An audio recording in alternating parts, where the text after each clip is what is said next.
This is a comedian, an actor, hustler, a new author, and somebody that I don't have to ask to tell me exactly what he thinks. Please welcome, oh God, here we go, Charleston White. Okay, so I have to tell you, I tell my family in a group text, oh, I'm interviewing Cardi B, I'm interviewing Young Miami, I got Remy Ma coming on this one. I said I'm interviewing Charleston White. They're like, oh, we got to catch a flight and come and watch this, because everybody back home where I'm from, Stockton, California, where I live now, as you know, and around the country, watches you online, is tapped into everything you say and do. And I think every time you turn on the internet, you go viral. I don't know if that's by design. That's intentional. Is it intentional? Yeah, I do that intentional. You do? Yeah. Welcome to the show. Yeah, I appreciate you for having me. I was actually excited and nervous at the same time. Nervous is, I don't want to hear that. I'm not accepting that Charleston White was nervous. Even when I do stand-up, I tell my partners, man, I got to work this nervousness off, and they think I be playing. But nah, man, anytime the camera come on you, and it's not scripted, it's an element, for me it is. I'm nervous because, man, I don't know what I'm gonna say sometimes because I'm so truthful. Yeah. And there's a brutal truth to a lot of the things that I say, but I like to use the ugly truth. Yeah. And the ugly truth is very offensive. Let me tell you, I know people are watching saying, I thought Jason Lee was getting away from the tea, sipping less tea, sipping more cappuccino. Yes, this is the set where we sip cappuccino, but the thing that I find interesting about you is I don't know half the time when I'm watching you if it's an act, if it's real, what you believe, what you don't, because what I do know for sure is we have lots of intersections of similarities. Yeah. You had said something somewhere where you said, somebody had asked you, why you say all these wild, crazy things, and you said, that's how I get these niggas' attention. Yeah. And it stopped me that day, because I really feel like when I share my story of how I got into the game, I had to get people's attention, being very honest in a brutal way, not as brutal as you sometimes, but brutal. And that was the thing that kind of stuck with people. So that hit me in a way, because I never seen you say that. In 2012, 2013, 2014, 2015, I wouldn't dare use the word nigga on social media publicly. Because I was a youth advocate, working, partnering, in training the state's Texas Juvenile Justice Department. So I'm raised in a household where the word nigga is not used. That's a term that it's a term that you don't use. But hip hop and culture wise, it's a term that we embrace. So even as a man, I was conflicted with what I believe culturally and what I was trying to evolve away from boy to man, right? So it became my outlet, right, to get on here and talk like an ignorant motherfucker, suck my dick, because that's the lyric of the rapper, right? And what made me realize that is because I grew up when gangster rap first came. We both 1977 babies, right? Yeah. So when Eazy-E in the song "We Want Easy," there's a questionnaire where they say, "Hey, Easy, why do you wear your pants like that?" "I wear my pants like this because it's easy access, baby." "Easy, why do you talk like this?" He says, "I talk like this to get my point across." Now think about that. Mm-hmm. It's no difference when grandmother or mom or mother and them come in and say, "Hey, when I leave here, I want you to wash the dishes. I want you to go cut the grass. I want you to do this." She say it nicely the first time, and we typically ignore that. But if she come in and say, "Get y'all mother, if I'm gonna whoop your goddamn ass," boy, you jump up and go to getting it then. So I understand that form of psychology in vernacular when presenting my presentation to the world. I started out, before I came to the internet, public speaking. My public speaking then went to motivational speaking. So by the time I got to the internet, I had already been through community college. I was about to drop out in college as a pre-law student at Texas Western University. So I had studied theater and arts, drama, professional speech, introduction to speech. So I just brought all that to the internet. So that's why it seemed like the character is so conflicting because it's all in one. I can't come tell the truth 100% of the time. It's just like the teacher can't just really teach to our kids. They have to put some form of music or arts or fun to learning. So I just brought that to the internet, but in a villain-fine way. I wanted to be a villain. But why did you? So you intentionally want to be a villain? Yeah, I wanted to be a villain because this what I know from studying our culture. We all start out loving all our favorite celebrities, only to end up hating them. I watched us. I'm a Michael Jackson baby. But we turned on Mike in the end. Yeah. When all those allegations came, we started calling Mike crazy, and when he was wearing the mask. We turned on Whitney in the end when she stayed too long with Bobby, and we felt like she should have left Bobby. So we turned on all of our greats. So I said, man, I get them to hate me, and eventually they'll love me in the end because they're going to realize who I am in real life. So I can come online and come play something that I'm not in real life, right? See, this is interesting because I've told the story many times in interviews, even on my own show and interviewing Floyd. When I first came into the game wanting to unlock Hollywood, I thought, hey, there needs to be a platform that shows black culture in a way that mainstream doesn't. So I'm gonna be their favorite platform to go to. It didn't happen like that. And Floyd said, stop trying to be everybody's friend and just be a savage because the savage always wins. I thought, well, I don't want to be a savage because sometimes it feels uncomfortable to have to be a savage. But the minute I started saying what I thought, I mean, it almost seemed like a magnet. It sucked the industry in. Why is it that way in our culture, you think? And then do you believe, like I do, that we know how to cannibalize our own better than everybody else? Of course we do.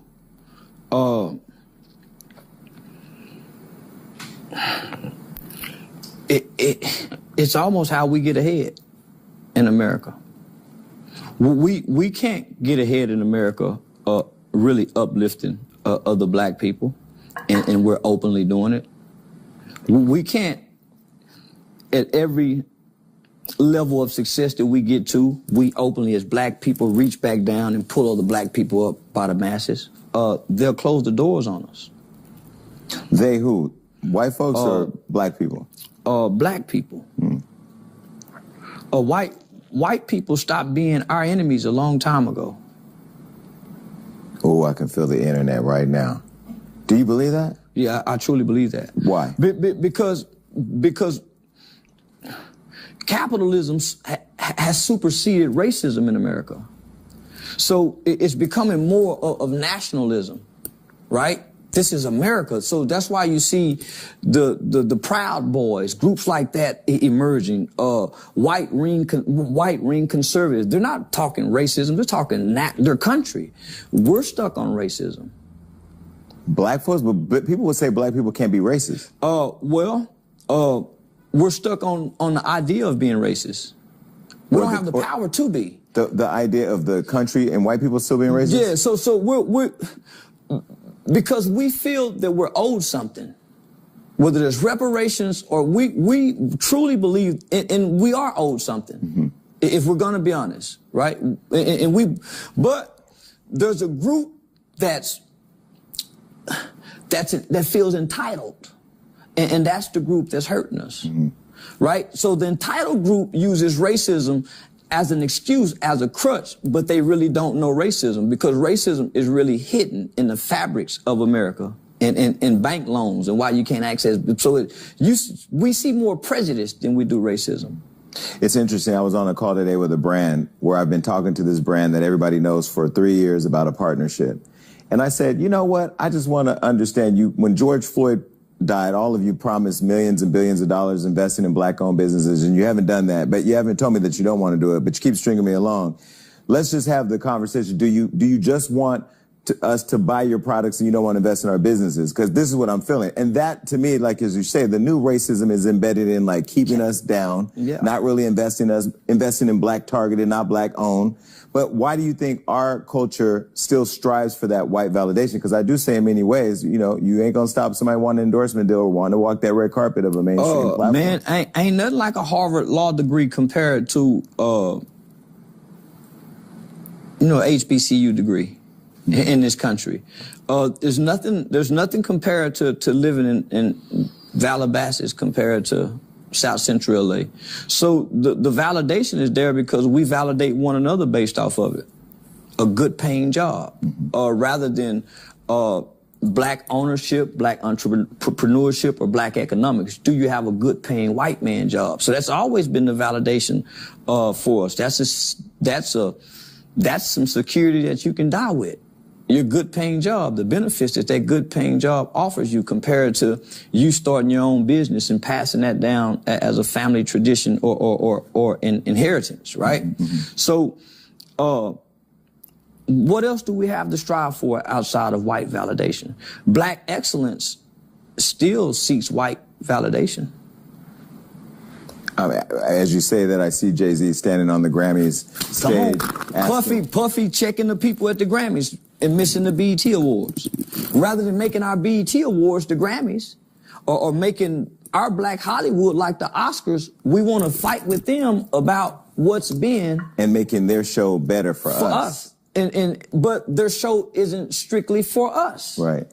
Right? So it's no difference than us once having the Negro League, and the Negro League was doing so good, it brought them to us.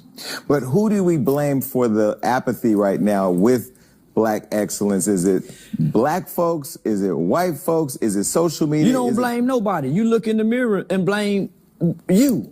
If you're not contributing to it. If you're not contributing. So it's kind of like, that's what brought me to the community, right? I'm traveling around the country, and I was partnering with a national lobbyist group out of Washington, D.C. It was called the Campaign Fair Sentencing of Youth. So I became a member of a national youth advocacy program that was called ICANN, Incarcerated Children's Advocacy Network. And so I learned about fundraising. I learned about all these different things. And so throughout traveling and speaking in all these different places and working on laws and legislation, you would hear people say, well, you become the change that you want to see in your community. That was the greatest challenge that I had ever heard. You go become the change that you want to see in the community. So in order to do that, I had to change my belief system. And what was your belief system at the time? I believed the culture. I believe real niggas went and done time and suffered in agony, and they died with pride, only to not know that's not the truth. I believe that 4 friends riding in the car, one friend should take the charge for all the friends if he could. So I'm gonna pause there. You were 12 years old, riding with 14, riding in the car with folks, got into a situation where a person ended up being murdered. Yeah.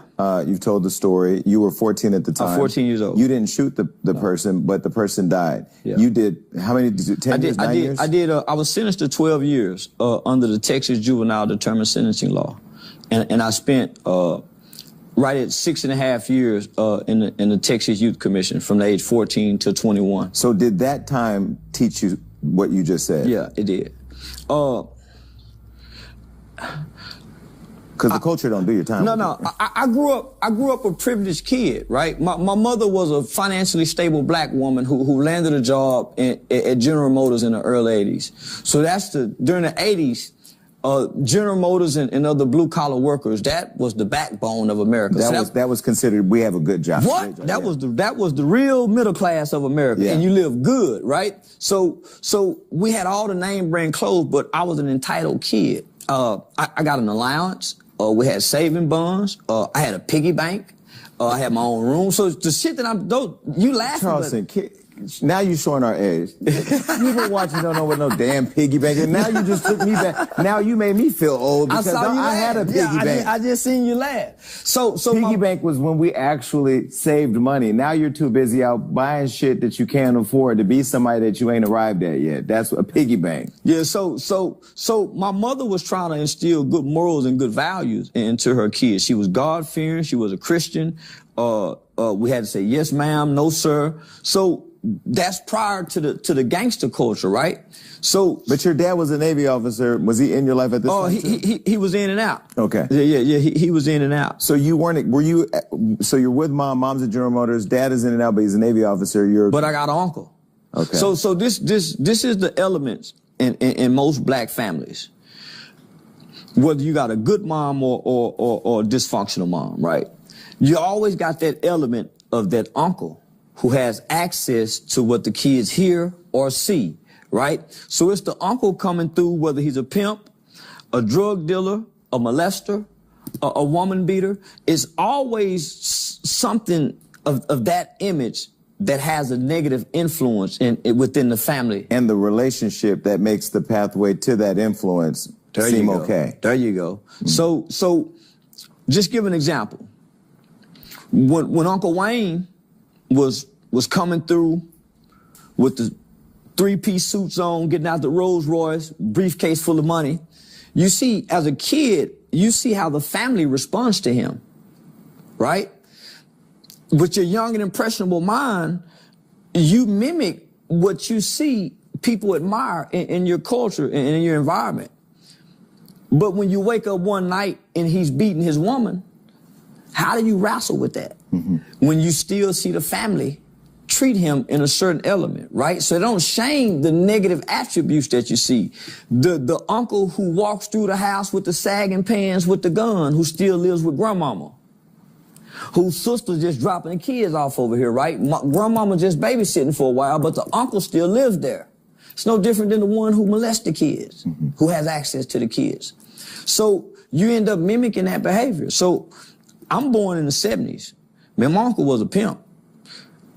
The 70s and the 80s was the black exploitation era. It's no different than the drill era, the gangster era, the trap music era. We had a black exploitation era that was projected through Hollywood and entertainment. Superfly, The Mac, Penitentiary 1, Penitentiary 2. Was Foxy Brown a part of all that? Come on now. Mm-hmm. So when you think about Penitentiary 1, Penitentiary 2, as kids, we don't have access to these movies because they're not coming on television. Your uncle's got these videotapes, these VCR tapes. So we're watching them. So my name is Charleston. My dad's name is Charles Ray. My name is Charleston Jamon. But my pimp uncle, when I come home from the hospital, he called me Charleston Blue because there was a pimp movie called Come Back Charleston Blue that came out in '76. So they're already putting titles and labels on you as children that you just end up walking into, whether it's, boy, you gonna be just like your daddy. I heard that. Come on now. You might not even know your daddy, but the traits and those attributes are there because of the chromosomes. So where was it that you were raised by the mom who had the great job, the decent job, the father who was in and out Navy, but there's still a positive image? Here comes the uncle. When did the shift happen that led you to prison? Well, my grandmother's been to prison. So my mom would have to take me to go visit my grandmother in prison. My granddad ended up going to federal prison. My mom would have to take us to go see him. Then my Uncle Wayne is in and out.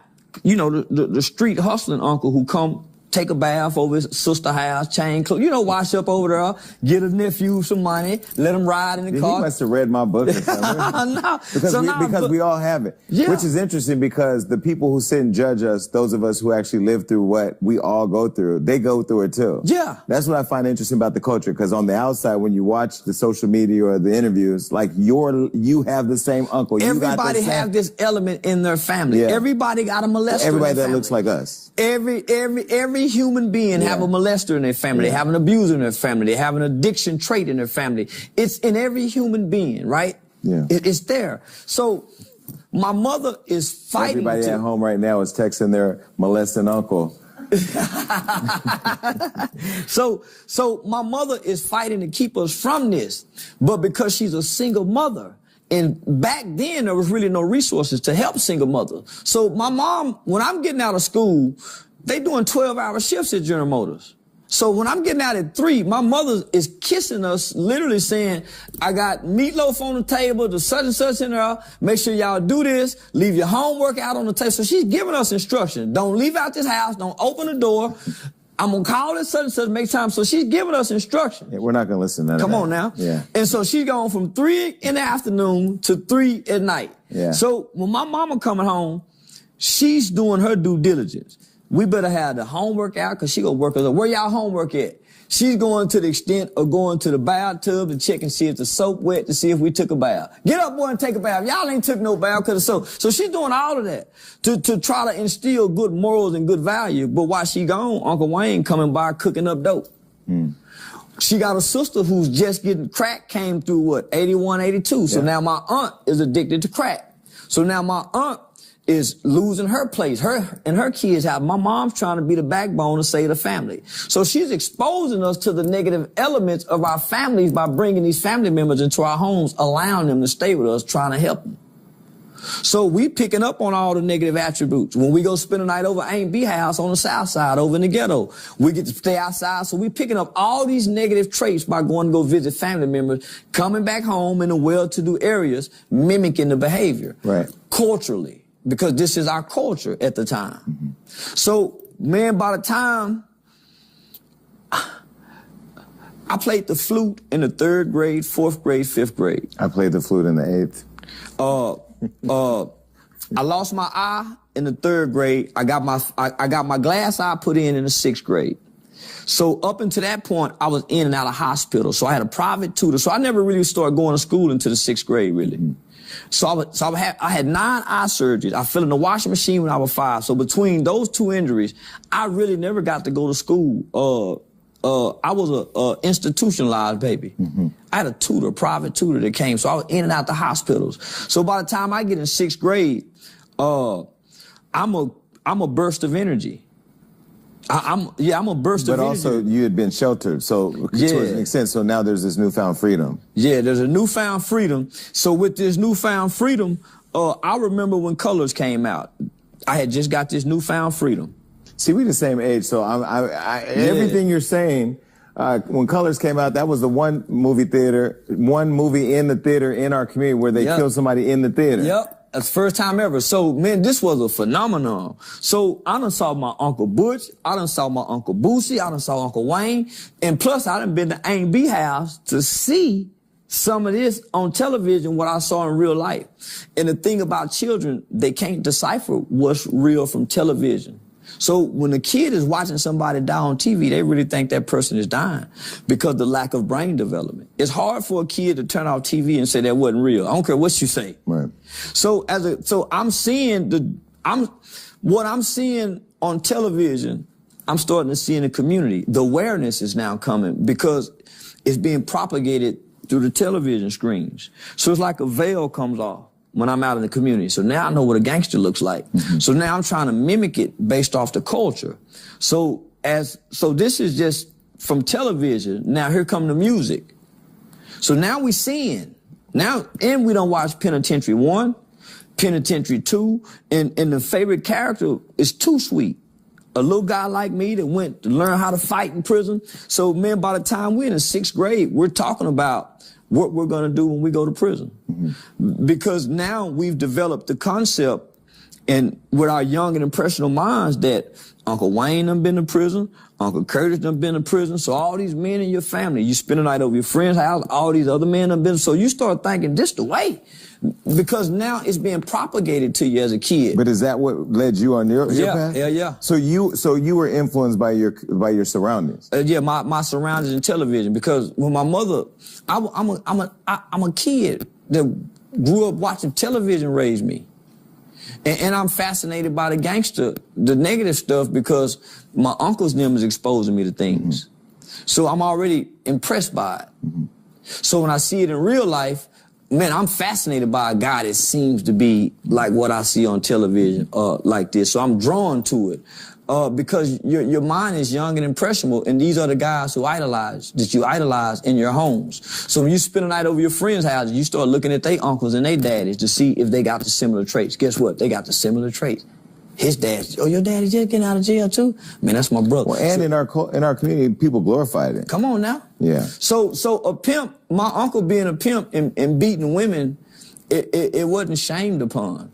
So it wasn't nothing for me when I got in the 7th, I think the 8th grade, for me to try to slap my girlfriend like my uncle. And plus the music, like Easy Eating them say, your pimp slapped the bitch. But that's what the music said. You just a kid. Did you pimp slap the 8-year-old girlfriends? Yeah. I was trying to do what my uncles and them did. What was so when you pimp slapped the 8-year-old girlfriends? I was in 8th grade. I pimp slapped Michelle Carr. Cause she told all the girls in school that I didn't know how to tongue kiss, and I didn't. Cause when we was in the 7th grade going to the 8th grade, she tried to tongue kiss me, and that was my first time tongue kissing. And when she stuck her tongue in my mouth, it freaked me out. I didn't know what to do. So you slapped her? No. So when we broke up, so she was real popular in school, and so was I. So she went to school and told all the girls that I didn't know how to tongue kiss. And she was telling the truth, and I didn't. So I was embarrassed and ashamed. And so we was walking in the hallway, and she was pulling on my jacket. We wearing troop jackets back then. And she smashed my donuts. And so I used that as an excuse to try to slap her like I saw Uncle Wayne slapping women, right? But when I tried to slap her, my jacket got caught in her ear. And when I pulled back, it ripped her earlobe. And her daddy came running through the hallway. That nigga was looking for me, boy. Yeah, I got suspended for the rest of the school year. You didn't mace him? No, I was 13 years old and I ain't know nothing about mace. She had a dope dealing daddy. I was scared. Yeah, everybody was scared. Yeah, he running through the hallway looking for me. So 13, okay, so when you slapped her, what did you feel? Do you remember? Well, you know it's wrong. So because your mother teaches you different, but you trying to be like your uncle. In a level of shame, but you don't know how to say, oh man, I'm sorry, I'm ashamed, man. Because you still carry on, because you just mimicking. It's learned behavior, yeah. Children mimic what they see and repeat what they hear. So I'm the nephew that's riding with his pimp uncle in the backseat with the hose. So I might be sitting in the back seat with 2, 3 different prostitutes. But in my mind, these are my aunts. So when he riding and checking paper, so he teaching me this. So yeah, nephew, you ain't got no reason fucking with a bitch if you ain't got nothing for her to do. And I just be, eating a Happy Meal. Learning the behavior. Yeah. So all behavior is learned, either directly or indirectly, either being taught or through observation. But when you're in the car with the guys, you're 14, they shoot the guy, you're telling them shoot him, they kill him, he dies, you get locked up. Yeah. Did that experience make you go, when you get in jail or prison, this movie shit is not real? There's a different reality that sets in when you partake, or if you take somebody's life. It's not like the movies. The movie go off. When you take somebody's life, that scene never goes off.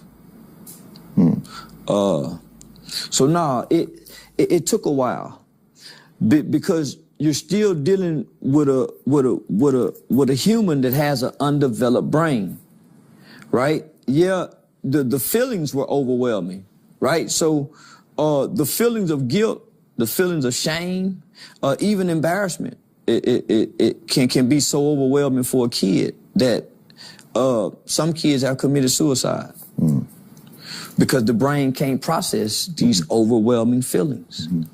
It's impossible because of lack of brain development, right? The lack of the prefrontal cortex, logic and reasoning. So you're trying to understand why I did this. You're trying to understand why I feel so guilty. You're trying to understand why I want to play tough around my friends and still act like weak.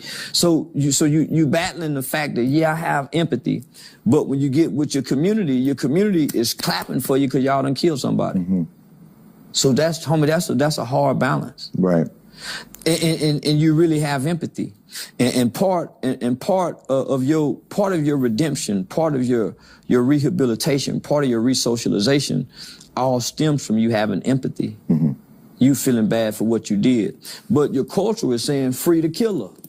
The culture is saying, yeah, man, that nigga killer. So, man, that's a hard balance. So to put a kid, for a kid to make that choice and that decision and put itself in that situation, that's why many young people never can recover from making this horrible decision at such a young age.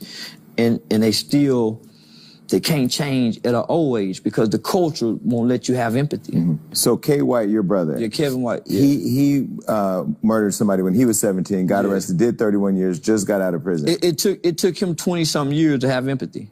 Did he go to prison for killing somebody before you did? No, he went after me. He went after you. So he saw what you went through and still did it. Is that product of our community? Is that? Nah. What is that? I'm the little brother. So my brother was already violent. But you gotta understand, man, we what you would call a wannabe kid. They come from the middle class community. Which is a lot of kids, though. We walking on marble floors.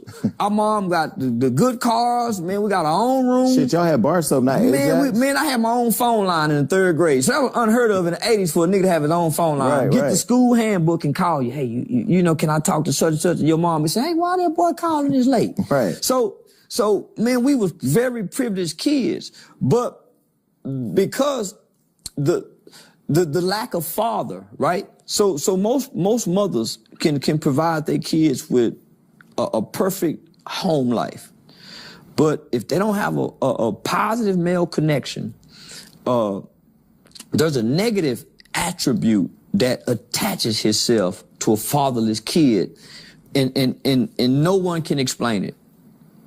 It's like the little motherfucker just angry. So most little boys with their dad, with their loving mom, they seem angry. Or they got anger outbursts. They have anger management because they can't express, man, I want my daddy. And they may not even say that, but that's what's the underlying. The behavior, because you need, just like you need that white man's validation, you need your father's validation and affirmation just as bad as you need the white man's validation for your success. And neither one of you got that. Come on now. Man, I was smart in school. Man, I've always excelled in school. But because the culture don't clap for the smart kid, oh man, you think you smart. Oh man, you asking all the questions. So once you see that, oh man, you the teacher's pet. Oh man, you kiss. So you stop being smart in school. You start being the class clown. So because when I was 8 years old, my brother probably was 10. We were watching a movie. Out of nowhere, this 10-year-old kid says, ooh, man, when I grow up, I'm gonna kill somebody. Man, I looked at that nigga and ran downstairs, mama, because it scared me. In hindsight, the anger that I saw, man, I went and told my mama, man, mama, he said when he grow up, he gonna kill somebody. As the frustrated parent, tired, working, paying, boy, come here. What you mean you gonna kill somebody? Man, rather than exploring that. So, man, grew up and killed somebody. And for a long time, man, my brother didn't have no remorse. Here I was, a kid who went through the juvenile system. And because I went through a different environment, I went through a different program. We had psychiatrists, we had psychologists. I grew up in an environment where all my childhood issues was repaired, right? It is much easier to create strong children than it is to repair broken men. So I went into an environment that focused almost 7 years on repairing a child and then creating a strong one. So that's what y'all see today. I went through a system that was able to create something like this. So my brother and them went to prison as teenagers. My friend there caught a double homicide as a kid at 15 years old. So they grew up in prison. I grew up in a juvenile system, so there's a difference. So I grew up with nurture, compassion, care. Them niggas grew up having to survive. So my brother, I had to cut my brother off because here I am working with children. I'm working with victims groups. And I remember my brother telling me specifically that he didn't have no empathy for the guy he killed because it was street and drug related. And I remember telling him that there's no way God would ever let you out of prison if you don't have no empathy, if nothing for his mother. My mother, she would always tell us, no matter how hard it got when we locked up, she said, at least I can still come see y'all. The other people can't come see their loved ones. So just think, so my mother would never let us complain because we were responsible for taking somebody's life. So she would never let us forget that. But my brother never thought he would ever come home from prison. My mother believed he would. But there's no way he could have came home and he not developed some type of remorse for taking somebody, even if he feels justified. You have to have some kind of remorse for the impact that you left on the family members. So eventually he got to that point, and then shit, after 31 years, the doors open. So when you got out and created the HYPE program, helping young people excel, was that driven because you knew as a young person you needed somebody to help you excel, and then wanted to give that back to other people as part of your contribution to the culture? From 1991 to 1998, age 14 to 21. Man, that's a big old gap. That's a big development. Those are big development years too. Yeah, and so when I was released, I had been locked up in the juvenile system probably longer than any kid at that time, whereas the others had been transferred from the juvenile system directly into the adult prison system. I grew up with children who killed their mothers and their fathers. I grew up with children who raped 9-month-old babies. I grew up with children who killed their grandparents. I grew up with children who murdered some of the most elderly of our population, who committed some of the most heinous and worst crimes known, if not in the state of Texas, in America. We were the first group of children in America, outside of California, Chicago, Philadelphia, and New York, who began to commit murder in the late 80s and early 90s. This was a group of children who Joe Biden and Hillary Clinton went before our congressional members and said that these children are super predators. That term came about during that time. They said that this group of children would be bigger, faster, stronger, heartless, and incorrigible. This was spoken to our Congress members. So they began creating laws in this country, strict, harsh, inhumane laws toward children, mainly one, a juvenile life without parole. So they began sentencing children. Was that when they decided to try juveniles as adults? Yeah, so at that time, they lowered the certification age from 15 to 14. And then they started giving children at the age of 12 juvenile life without parole with no possibility. But this is before all the data and the research about brain development, right? Because the term super predator and that being attached to children sent a shockwave of fear through America. Mm-hmm. And we were committing these crimes. So that's the singular thing I think that, you know, although I did vote for Hillary and wish that Hillary would have won for my own personal reasons, that was the one. I voted for Hillary too. I named my daughter after Chelsea Clinton because I was a Hillary fan. Really? I was a big Hillary fan. Hold on. The leader of the nigga nation was sitting up one day and decided to name his child after Chelsea Clinton. Chelsea Clinton. Yeah, I had got into it with family members and everything. The whole black community, I stood in line for hours, voting for Hillary Clinton against Barack Obama. And at the time, my baby mama was pregnant with my daughter. So yeah, Chelsea Serenity White.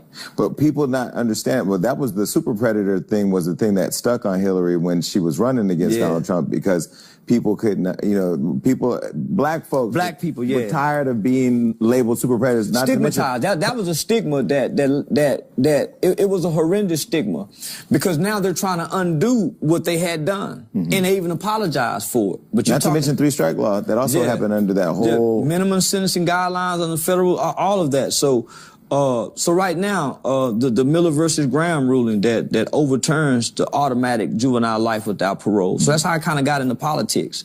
So my change came from the juvenile system, right?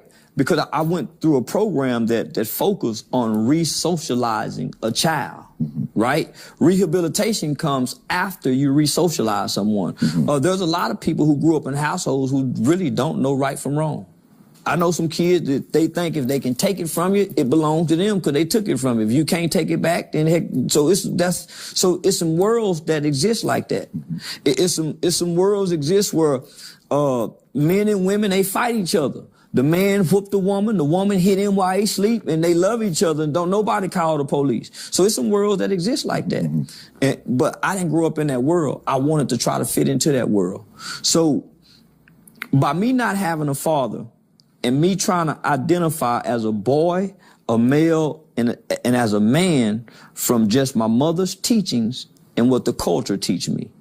I went with the culture because my mama, what you say don't work out here playing marbles with these guys. Yeah, when I want the ball back, what you say, I say, well, please, can I have it back? This don't work, mama.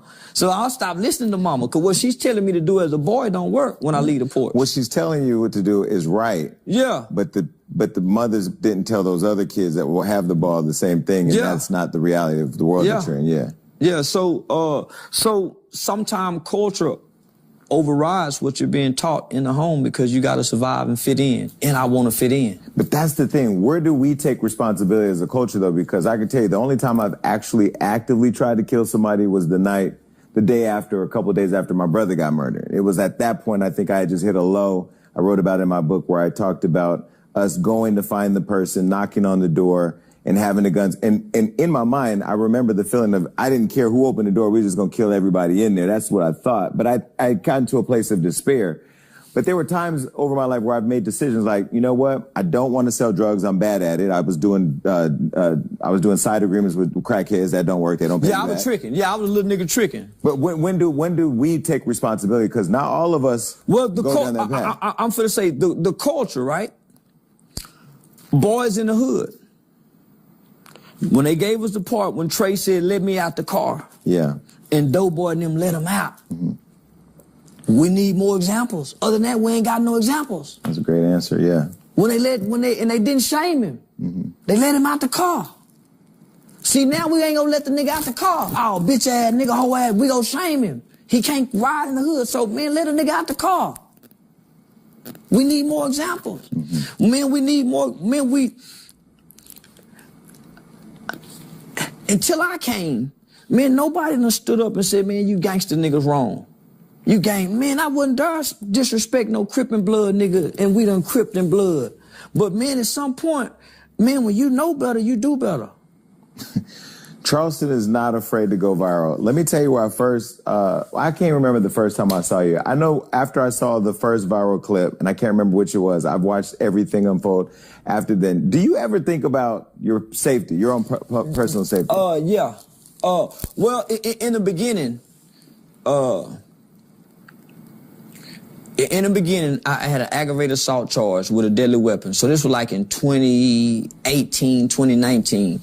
By 5 guys, 5 blood members from a different city said, we go come to the classy lady. And I'm thinking these niggas just online talking. Because in my mind, ain't no nigga finna just say what they finna do and come. And plus, it's Sunday and the Cowboys playing. These niggas ain't finna stop watching. So, but I'm online playing. I don't watch football. I ain't got nothing to do. So I get in my car, get my guns, and I record myself doing this. Riding all the way to the classy lady, which where my youth organization was. So when I get there, I see one of the guys. I knock over the table, but I'm recording myself doing this. I take cover with the gun, but I never point the gun or nothing. I end up having to make bond to get out of jail on that for aggravated assault with a deadly weapon. But you didn't shoot him? But because you pulled the gun out? Yeah, because I pulled the gun. But the charges end up getting dropped. Mm-hmm. So after that, I'm saying, man, these niggas ain't gonna go to that extent, because in my mind, I haven't done nothing to nobody. I'm saying to myself, the guys who want to hurt me or who would hurt me, they've already hurt other people. So why would they be mad at me for what I'm saying when it's somebody mad at them for what they've done to other people? I haven't been gang banging. I haven't been shooting up the neighborhood. So in my mind, the energy that comes back to me, it don't require me to be harmed and hurt. Mm-hmm. I wrongfully participated in taking a man's life as a kid and paid my dues to society for that. So my debt that I paid to my victim is that I work with other children who possibly could take somebody's life like I was, a misguided kid. Mm-hmm. So that's my energy that I sow back into the life that I've taken. Outside of that, most of my crimes was committed as a kid, snatching white women purses, breaking into white people's houses, because you got your uncles and them telling you, go cross the railroad tracks and do it. So you thinking you're doing some just taking from white people, coming back over here. But my mama saying wrong is wrong. God has no respect to person. So as you get in trouble, as throughout your life, as you get in trouble, you're a smart kid in school and you go to a white school. So who's mostly impacting you? These wonderful white teachers. Who's coming to tutor you? These wonderful white teachers who's teaching you about John Brown and who's really teaching you your history. So you really can't. So you're conflicted by what your uncles and them saying. So you got to think, homie, during the 80s, you got a bunch of niggas that was sitting around mad at the man. Mm-hmm. Yeah, nigga, they went to selling dope. They were mad at the man. Right. And everything about, even the television shows were about the man, from George Jefferson to all in the family. Everything was about the man. So as a kid, you're intertwined into the culture because mama and them gone. So that's what's raising you. But you're trying to balance your mother's good teachings. Right. So isn't social media nowadays gaslighting that even? Yeah. It's just putting fire to the flames, yeah. Right? It's worse, especially if mama is busy. Mm-hmm. And so this is the dilemma now, is that mama is so busy and the kids are so active and the kids learn and pick up so fast. They from what I'm gonna say as early as 2, they put a phone in this kid's hand. And it's always bewildered me, how did this kid know what to go watch? Because as early as 2 years old, these kids find their favorite videos, right? So that's what drew my interest about content creation, because I've found out that the kid videos pay more than all of us. We got some millionaire rich kids we'll never know. Right. But they've been opening toys since their parents. And here our kids are clicking on it. So I'm saying, man, how do your kids find these videos? So from just say 2 to 4, the phone is raising them, because we give them the phone so we don't be distracted by them. They get to eat and they got the phone. They eat and they got the phone. Then they get the tablet. Then they get the tablet. Then they get the PlayStation. Then they get the joystick. Yeah. So, man, so by the time they get the joysticks and put the headphones on, fuck you, nigga, you're gonna die. Fuck you, bitch, I'm gonna shoot you. Man, you ever put them headphones on in here? I've been online listening to those games, Call of Duty. You would it's think worse they than were rap music. You would think they're in Iraq. But what I'm saying is, where's all this anger coming from amongst our youth? Right. It's the absence of some form of parent. Well, and where's the complacency in parenting and putting the blame on the creators of the content or the consoles that they're using? And now, because I'm on the console, now here we are, kids who grew up playing with other children, right?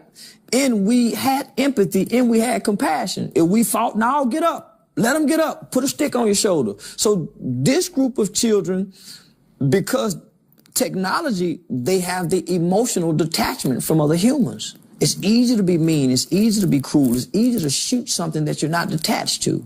It's easy to be harmful to something. So they don't have the emotional detachment from human interactions.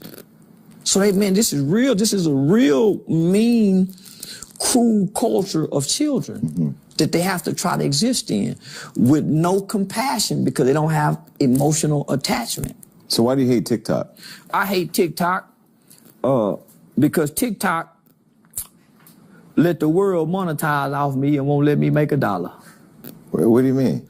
I've never been able to make $1 off TikTok. I got over 2.something billion hashtag Charleston Whites. I got 22 million misspelled Charleston Whites hashtag, and so they let other people take my content and make money, but because I'm so offensive, at times my perceived ideologies seems radical, and most of the time I'm just bullshitting. I've never, outside of a personal interview like this, I've never brought the real Charleston to the internet. Well, that's why I wanted to interview you, because I know people are saying you're running for city council, and we're going to get to all.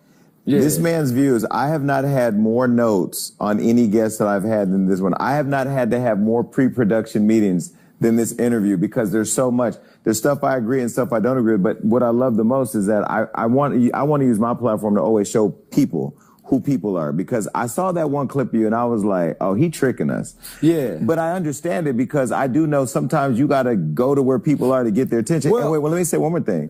All your kids out there that you're saying you don't want them to watch Charleston, they're already watching them. Yeah. And this is why the people who are trying to help kids the most may not show up the way you expect them to. I have right now on the campaign trail kids bringing their parents out. You need to vote for Jason Lee. You need to know Jason Lee, because of my content and how I reach them. So I really wanted to interview because I find you fascinating. And I think that, regardless of how I or other people may disagree with some of your points of view, your courage to totally live in your truth and be unapologetic about it has to be respected. I went to community college. That was my exit from the culture. Right? You took criminal justice, though. Were you going to be police? No, I started out just wanting to be a juvenile probation officer. Okay. So that's why I started hype. I was already working with the Texas Juvenile Justice Department. Once I got my bachelor's degree, I was going to go do juvenile probation and then parole. So my whole outcome, my whole mission was just to go work with at-risk children, juvenile delinquents. So when I got to college, just off writing papers and doing research, I shifted from criminal justice to pre-law. I said, man, I'm going to go study law. Because I had won a few lawsuits I'm on, job lawsuits and things like that. So I said, man, I'm going to go study law. But I just I'm the kid who just wanted to fit in. Mm-hmm. So if the culture was scientists, I would have been a great scientist. If the culture said, let's be lawyers, I would have been a lawyer. The culture said, let's be killers. So that's I wanted to be a black man. And growing up, I've never seen a black banker. As many times as I've been to an eye doctor, I never seen a black doctor.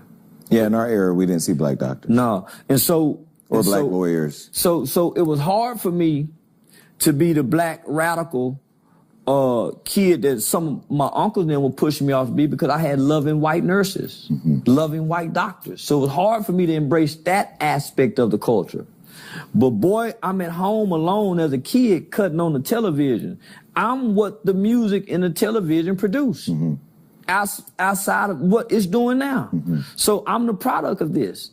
It's only for me to grow up and become angry and resentful toward the culture, because I feel like I was tricked. So you hate TikTok because they robbed you. What about Instagram? Do you like Instagram? Instagram is a facade. Yeah, Instagram is Instagram is the fantasy world. Yeah, Instagram, everybody's beautiful. I don't even look on the Explore page because the women are too beautiful. Where the regular, normal-looking women at? I swear by God, those are the demons and the angels, because they're too beautiful. Right. This is God's, so I don't even look on that page. And then Instagram implemented that whole pay for verification thing. If you pay to be it's the fantasy world, right? So you can go be with it's the jailhouse where a nigga can come be all he want to be over here and really not be nothing. Right. Because nobody really knows each other on Instagram. Well, why didn't you pay to verify your account? Because why would I pay when they wouldn't give it to me when I deserved it then? When they would deny me all these years. There's real documentations that I've done news stories with, the Walter Cronkite News 21. So I'm saying, man, they could have been gave me all that, but because I'm so radical, they wouldn't give it to me. There's a box right there on the side. I'm gonna give you a gift. Oh, okay. Just so you know, this is a good point to interrupt you and give you this gift. Oh, really?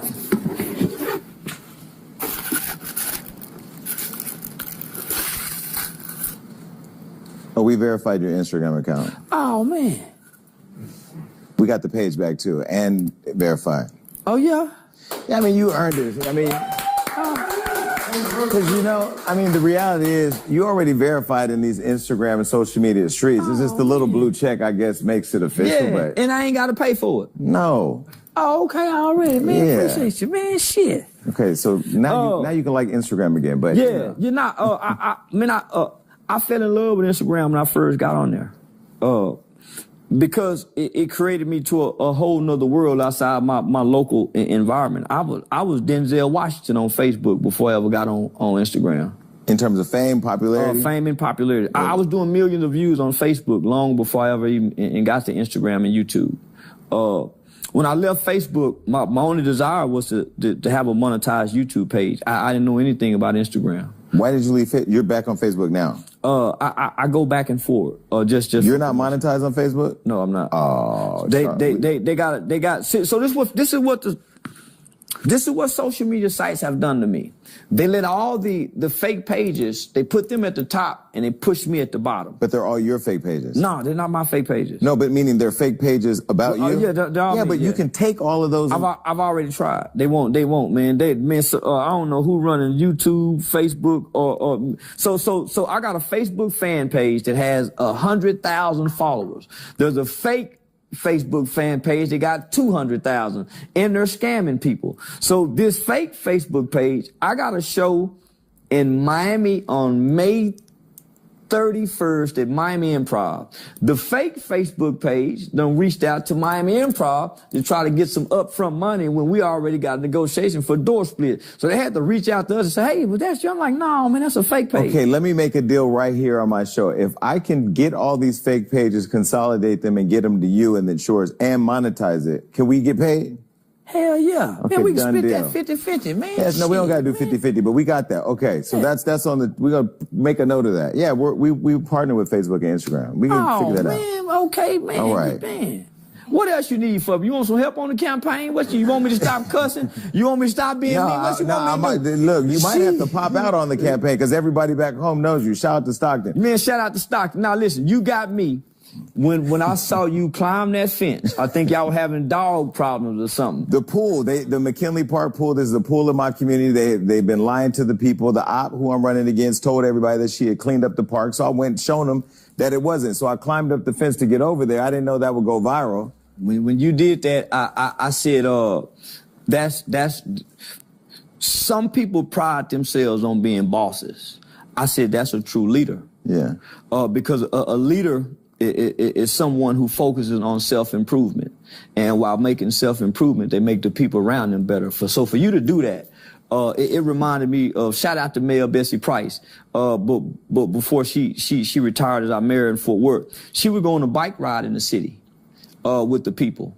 And so our new mayor, Mayor Maddie Parker, she developed a reading program that most people in the black community didn't know about, but they went against her. So while she was working for Mayor Betsy Price, they was looking at the reading statistics. And at the time, I think only 33% of black children in Fort Worth could read on or above their grade level. So she created this reading initiative program in black people, and she didn't say nothing. She just created it, and it became very beneficial. So when you did that, so that's what really started making me tune in to you. Yeah, you know, I appreciate that. We didn't even do it for performative reasons. There was literally the only way to get in that shot, to get to the pool. I had to climb the fence. I saw that. And yeah. I'm willing to do the work. And I think that for all of us who are trying to make our communities better, whatever our content is or whatever, I mean, we're all going to reach people our own way. You have a reach on the culture that people just can't deny, whether they like or don't like the content. My family, I use them as the compass on what direction to go, and you're one of the names. They always say, where's Charleston White? They wanted to be here.